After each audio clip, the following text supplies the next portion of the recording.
Hi guys, Scorpius GLC here.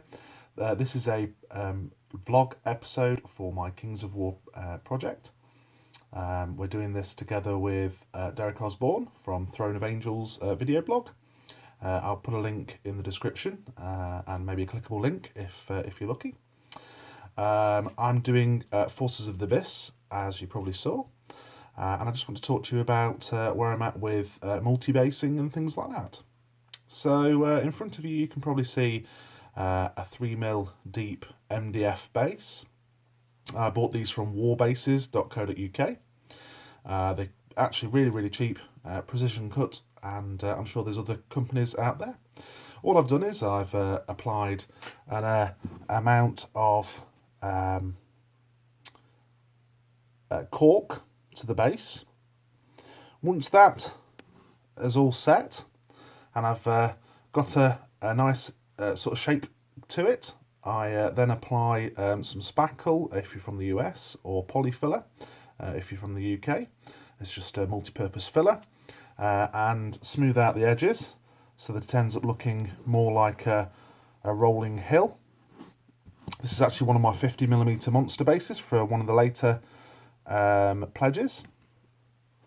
Once I've done that, as I say, you can also add things like I've done on here, like a shield.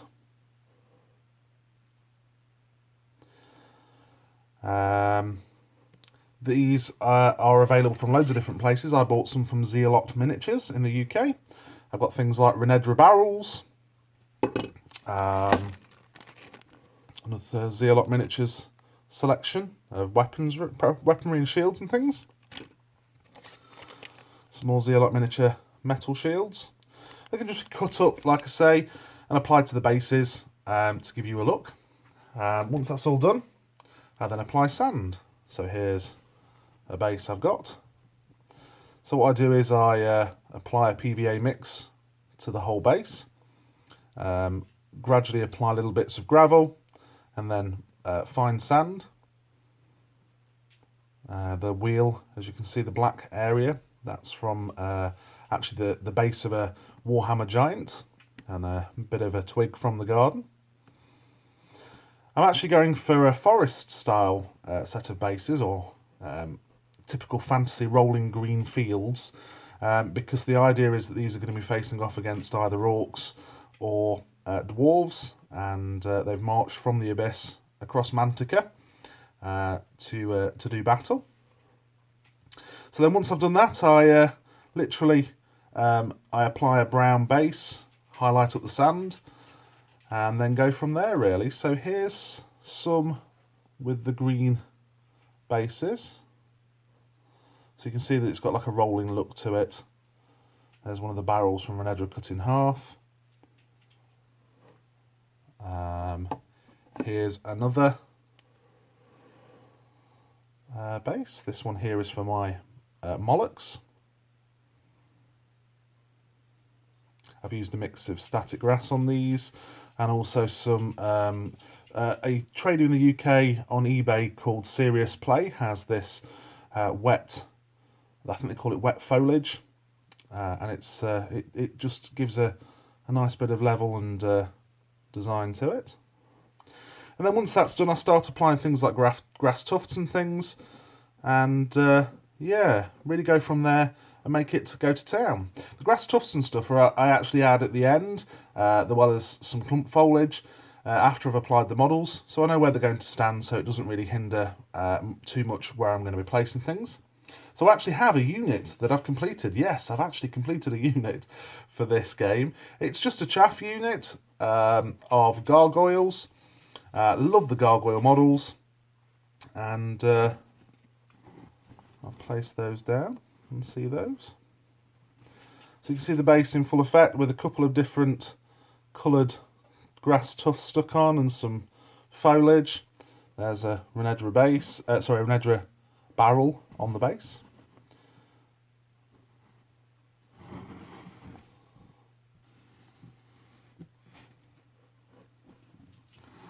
So that's my gargoyle troop.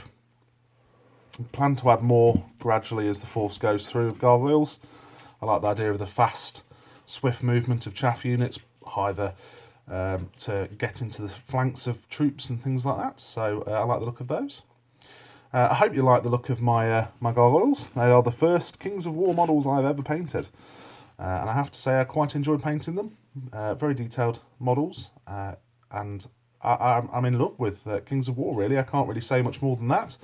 If you haven't given it a try, or have been reluctant to give it a try, then I really do say, knuckle down and have a go. It's brilliant. And multi-basing, definitely the way forward. So guys, I hope you enjoyed that. Just a quick update on where it is. So I've got bases done. It's now on to painting models. Literally, if you remember from my last video, I've got this gargoyle unit to paint. So that's one off the list.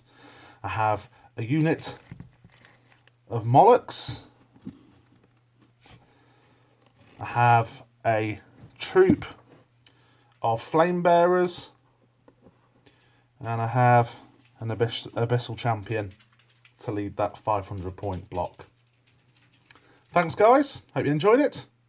Interact with me as you usually would on also Facebook and as well as YouTube, Google+, Twitter, all those kind of places, as well as Instagram. And I'll see you in the next one.